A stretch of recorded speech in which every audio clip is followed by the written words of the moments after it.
Terima kasih TMJ, dua warisan baru Facundo Garcés dan Imanol Machuca sah sertai Harimau Malaya.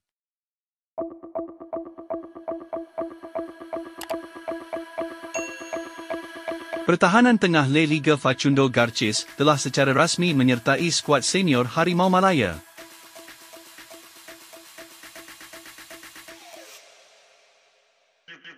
Pemain berusia 25 tahun ini membawa kualiti, pengalaman dan kepimpinan yang besar kepada pasukan ketika Malaysia terus mengukuhkan pasukan dan menjadi skuad yang diimpikan oleh seluruh rakyat Malaysia.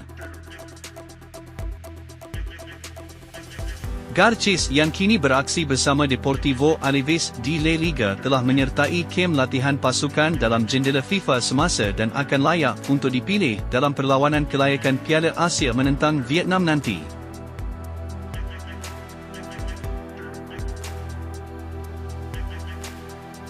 Sementara itu, sekeping foto calon pemain warisan Harimau Malaya lain iaitu Imanol Machuca bersama jersey Malaysia telah tular di media sosial.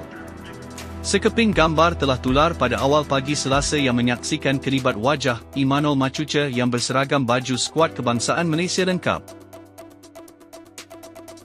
Nama Machuca menjadi sebutan hangat penyokong ketika ini setelah laporan Radio Gol.com dari Argentina mengatakan bahawa Machuca bakal menjadi pemain warisan baharu Malaysia seterusnya.